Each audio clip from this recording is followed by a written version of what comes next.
बिहार विधानसभा चुनाव का bumper voting किसी बड़े बदलाव की ओर संकेत कर रहा है। ऐसा लोगों को लग रहा होगा कि ये bumper voting anti incumbency voting है या प्रो इनकम्बेंसी मोबिलाइजेशन है। आखिर इस चुनाव में किसका पलड़ा भारी है? आइए आज इसी को हम लोग समझने की कोशिश करते हैं। इस चुनाव में कई पार्टियां अपना भाग्य आजमाने, लेकिन वोटिंग सामान्यतः दो ही खेमे में हुआ, या तो महागठबंधन की ओर या फिर एनडीए की ओर। हो सकता है अन्य को भी कुछ सीट मिल जाए। तो सबसे पहले हम लोग चर्चा करते हैं महागठबंधन के संदर्भ में, जिसमें कई पार्टियां शामिल हैं। राजद भी है, कांग्रेस भी है, वीआईपी पार्टी है, लेफ्ट विंग है जिसमें माले है, सीपीआई है, सीपीआई-एमएल है। इन तमाम पार्टियों में जो सबसे सशक्त और मजबूत जनाधार वाली पार्टी है वो है राजद, जिसका अपना एक सशक्त सामाजिक समीकरण है, माई समीकरण। मुस्लिम और यादव लगभग 32% वोट पर उनका अधिकार है, इसको कोई नहीं नकार सकता। साथ ही तेजस्वी का युवा चेहरा है, काफी लोगों की पसंद है और इस चुनाव का जो मुख्य मुद्दा है ये भी युवाओं को अपनी ओर अट्रैक्ट किया, जिसमें बदलाव है, शिक्षा है, बेरोजगारी है, साथ ही घर घर एक सरकारी नौकरी का वायदा है, जो युवाओं के अट्रैक्शन का केंद्र बिंदु बन गया।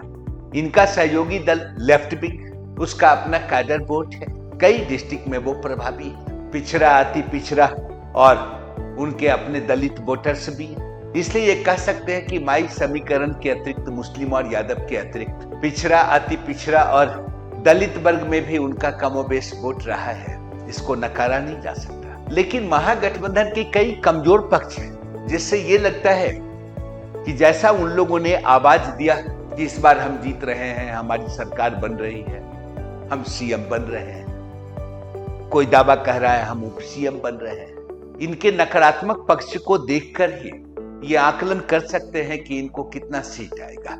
एक चीज आपने ध्यान दिया होगा कि महागठबंधन में शुरू से ही एकजुटता का अभाव रहा, सीट शेयरिंग के मुद्दे पे मतभेद रहा, कई जगह पे तो ये आपस में ही संघर्ष करते हुए दिखे, लगभग 12 सीट पे, जिसको इन्होंने फ्रेंडली फाइट की संज्ञा दी, जबकि एक्चुअली ऐसी बात नहीं है।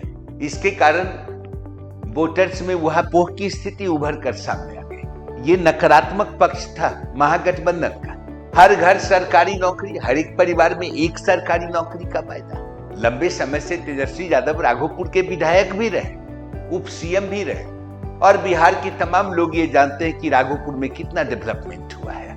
ये बिल्कुल इलॉजिकल वायदा था, इसकी खूब आलोचना भी, समर्थन भी मिला तो आलोचना भी।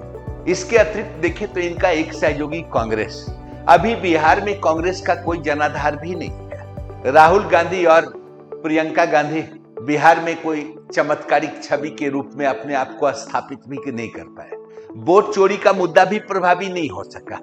मतलब स्पष्ट है कि इनके कारण महागठबंधन को कोई विशेष सपोर्ट नहीं मिला। 61 सीट से कांग्रेस चुनाव लड़ी, लेकिन नहीं लगता है कि इस चुनाव में कांग्रेस को 15-16 सीट से ज्यादा मिलने वाला है। यानी मुश्किल से 15 या 16 सीट कांग्रेस के खाते में होना चाहिए। मैं चर्चा करना चाहूंगा वीआईपी पार्टी, मुकेश सहनी की जाति आधारित पार्टी, 2% आबादी और 15 सीट की दावेदारी, इनके बेहतर प्रदर्शन की भी उम्मीद नहीं की जा सकती। हो सकता है 2-3 सीट पे ही सिमट जाए। तब प्रश्न बनता है कि भाई बेहतर परफॉर्मेंस किसका रहेगा, जबकि और भी कई प्रकार की कमियां मौजूद थी। लालू राज के जंगल राज का भूत भी पीछा छोड़ने वाला नहीं था। सोशल मीडिया पे, यूट्यूब पे खूब उसे भी प्रेजेंट किया गया। गौतम शिल्पी कांड, चंपा विश्वास कांड, लालू काल का नरसंहार, इसका भी असर आवाम पे पड़ा होगा, इसको भी नकार नहीं सकते। पारिवारिक कलह के कारण भी वोटर्स में वहापोह की स्थिति देखने को मिली। तेजस्वी यादव को महुआ जाकर चुनाव प्रचार नहीं करना चाहिए था। तेज प्रताप की पार्टी जनशक्ति जनता दल लगभग 42 सीट पर चुनाव लड़ रही थी। अब जाहिर सी बात है कि वो किसका वोट काटेंगे, सोचने की बात है। वो भी कहीं न कहीं महागठबंधन को ही प्रभावित किए होंगे। एनडीए का महिला लाभार्थी योजना, इस चीज को आप नकार नहीं सकते कि महिलाओं के बीच नीतीश कुमार के प्रति विशेष अट्रैक्शन है, उनकी महिला शक्तिकरण नीति के तहत। उसके कारण अब जाहिर सी बात है कि हर एक वर्ग, हर एक कास्ट के महिलाओं में नीतीश जी का वोट है। हो सकता है कि मुस्लिम ज्यादा महिलाएं भी कुछ हद तक वोटिंग की हो। पसमानदा मुसलमान ये राजद के वोटर नहीं, ये एनडीए के वोटर है। और सीमांचल का 4 डिस्ट्रिक्ट, वहां भी मुस्लिम वोट विभाजित हुआ है। ओवैसी की पार्टी वहां मौजूद थी, लगभग 25 सीट पे वो भी चुनाव लड़ रहे थे। उसका भी नकारात्मक प्रभाव पड़ा होगा कहां? महागठबंधन पर। और प्रशांत किशोर की जन सुराज पार्टी, अगर उनके मुद्दे को देखें तो तेजस्वी का मुद्दा, उनका मुद्दा बहुत हद तक मिलता है। वो भी परिवर्तन की बात कर रहे थे, बेरोजगारी की बात कर रहे थे, शिक्षा की बात कर रहे थे। चूंकि अभी उनकी पार्टी सशक्त रूप में स्थापित नहीं, कोई उनका अपना जातीय समीकरण नहीं, हो सकता है इस चुनाव में बहुत अधिक सीट न मिले, उन्होंने खुद भी कहा, लेकिन वो दोनों को प्रभावित कर सकते हैं, एनडीए को भी, महागठबंधन को भी। चूंकि कुछ तो ऐसे वोटर्स हैं जो साइलेंट वोटर्स हैं, 7-8%।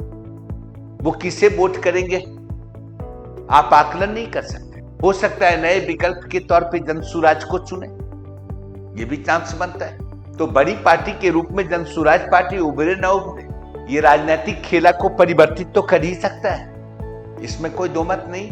तो अब अगर मुद्दे पे विचार करते हैं तो ये लगता है कि महागठबंधन में 2 ही ऐसी पार्टी है जो अपने सीट को बरकरार रखेगा या 2-4 बढ़ा सकता है। मैं पहले ही बोला कि कांग्रेस बहुत शानदार प्रदर्शन नहीं करेगी, बीआईपी पार्टी का बहुत शानदार प्रदर्शन नहीं रहेगा, लेकिन कम्युनिस्ट का प्रदर्शन, लेफ्ट विंग का प्रदर्शन सही होगा, राजद का प्रदर्शन भी लगभग सही रहेगा। तो वैसी स्थिति में अगर देखते हैं ना, तब ये लगता है कि यानी 100 प्लस माइनस मैं कह रहा हूं, क्यों हो सकता है कि 75 आरजेडी को आ जाए, ये भी चांस बनता है। लेफ्ट विंग 16 पे आ जाए, कांग्रेस 16 के आसपास, 2 या 3 सीट किसको मिलेगा? बीआईपी को मिलेगा। तो महागठबंधन का जो हासिल सीट होगा वो लगभग यही होगा, इसमें कोई दो मत नहीं है। ये मेरा आकलन है और ये लॉजिकल है, ठीक है। अगर आप थोड़ा सा एनडीए के बारे में सुने तो आपको समझ में आ जाएगा। जैसे अगर ग्रास रूट पे आप देखेंगे तो एक मुद्दा खूब चला, स्थिरता बनम बदलाव का मुद्दा। जनता बदलाव चाहती है, जनता परिवर्तन चाहती है, लेकिन सही मायने में ये कोई लहर नहीं था, ये पार्टी विशेष का मुद्दा था। इसलिए बदलाव का कोई लहर चल रहा है ऐसी कोई बात नहीं है। एनडीए के संदर्भ में कई नकारात्मक बातें मौजूद भी थी, प्रसारित भी खूब की गई। नीतीश जी के स्वास्थ्य का मुद्दा, ये भी खूब वायरल कि भाई इलेक्शन के बाद ये सीएम नहीं बनेंगे, किसी और को सीएम बना दिया जाएगा। जितना डेवलपमेंट होना चाहिए उतना डेवलपमेंट नहीं हुआ। अपेक्षित सुधार को भी मुद्दा बनाया गया, संभावित रोजगार को इन्होंने क्रिएट नहीं किया। लेकिन सारे लोगों ने देखा, जाना कि नीतीश कुमार के काल में ही सर्वाधिक रोजगार दिए गए, इसको कोई नकार भी नहीं सकता था। एनडीए के कई नेताओं पे भ्रष्टाचार के भी आरोप लगे, ये भी नकारात्मक पक्ष था। इसके बावजूद एनडीए के पक्ष में कई पॉजिटिव चीजें थी। एनडीए अपने आप में एक संतुलित गठजोड़ है, माने या ना माने ये सही है। इसने छोटी छोटी पार्टियों को भी तरजीह दिया जो एकता और अस्थायित्व की ओर संकेत करता है। जहां महागठबंधन की संबद्धता माई समीकरण से, वहीं अगर एनडीए को देखें तो इनका जातीय नियंत्रण लगभग हर कास्ट पर है, मानते हैं। जैसे ही आप बीजेपी बोलते हैं तो लगता है कि सवर्ण और बनिया व्यवसायी वर्ग इससे रिलेटेड है। जैसे ही आप जदयू बोलते हैं इसका मतलब कोयरी, कुर्मी और अन्य पिछड़ा वर्ग उससे रिलेटेड है। आप एलजीपी की बात कर लीजिए, हम की बात कर लीजिए, पासवान, दलित, उसका वोट बैंक है। इसका मतलब है हर एक कास्ट, हर एक वर्ग पर उसकी पकड़ है। तो एक आप कह सकते हैं कि संयमित जातीय समीकरण एनडीए के पक्ष में काम कर रहा था। साथ ही साथ मोदी फैक्टर का भी प्रभाव है। यही वजह है कि लग रहा है कि बीजेपी का वोट सीट कोई घटने वाला नहीं है, क्योंकि एक लोकप्रिय चेहरा तो है और यहाँ के लोग ये अक्सर चाहते हैं भाई कि उसकी सरकार बने जिसकी केंद्र में भी सरकार हो, केंद्रीय सपोर्ट की गारंटी हो जाती है। ये भी मुद्दा काम कर रहा था। कई योजनाएं जो केंद्र के द्वारा संचालित हैं आप पीएम आवास योजना की बात कर सकते हैं, उज्ज्वला योजना की बात कर सकते हैं, जल जीवन मिशन की बात कर सकते हैं, आयुष्मान भारत की बात कर सकते हैं, कोरोना कालीन राहत की बात कर सकते हैं, जिसका इंपैक्ट यहाँ के सामान्य और गरीब लोगों पर है, इसे नकार नहीं सकते। यही वजह है कि लगता है कि बीजेपी अपनी सीट को कंटिन्यू करेगी, उसमें कोई बड़ा परिवर्तन नहीं आएगा। हो सकता है एक दो बड़े नेता हार जाए, चांस बनता है, लेकिन वो अपने सीट को बरकरार रखेगा, इसकी गारंटी है। एक और सकारात्मक पक्ष है नीतीश कुमार का भरोसेमंद चेहरा, ईमानदार चेहरा। इंफ्रास्ट्रक्चर के क्षेत्र में किया गया उनका कार्य, बिजली, पानी, सड़क, रोजगार इत्यादि के क्षेत्र में उनका विशेष योगदान है। मुख्यमंत्री महिला रोजगार योजना के तहत लगभग 75 लाख महिलाओं के खाते में 10,000 रुपया, यह महिला वोटर्स को काफी प्रभावित किया, इसमें कोई दो मत नहीं। महिला शक्तिकरण के पक्ष में किया गया नीतीश कुमार का कार्य, इसको आप नकार नहीं सकते।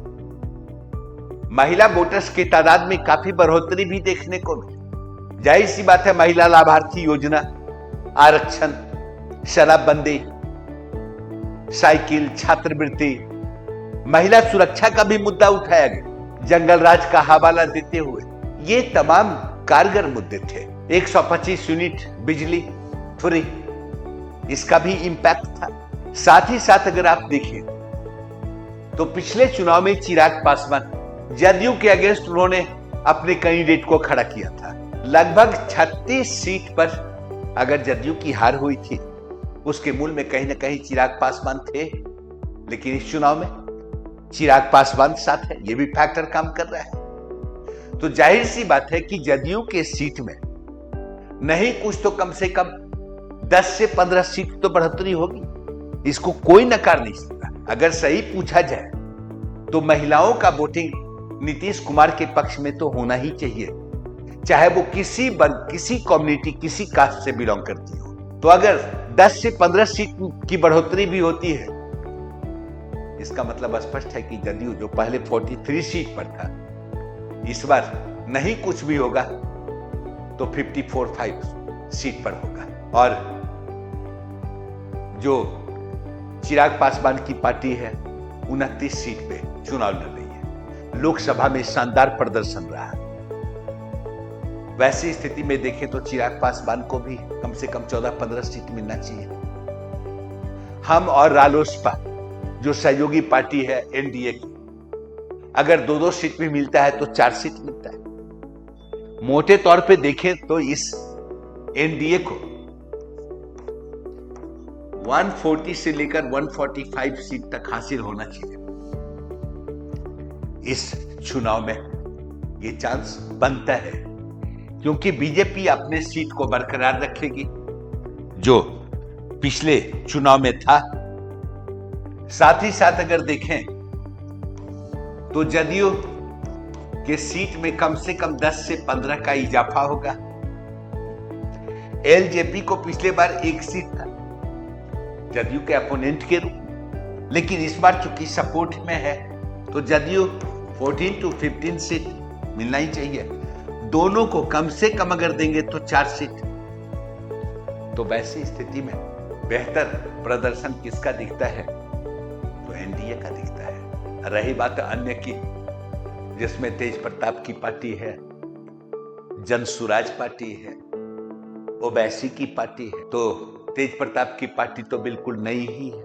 वो अपना सीट सेव कर ले, एक आध सीट और अगर मिल जाए, ये बहुत बड़ी उपलब्धि हो।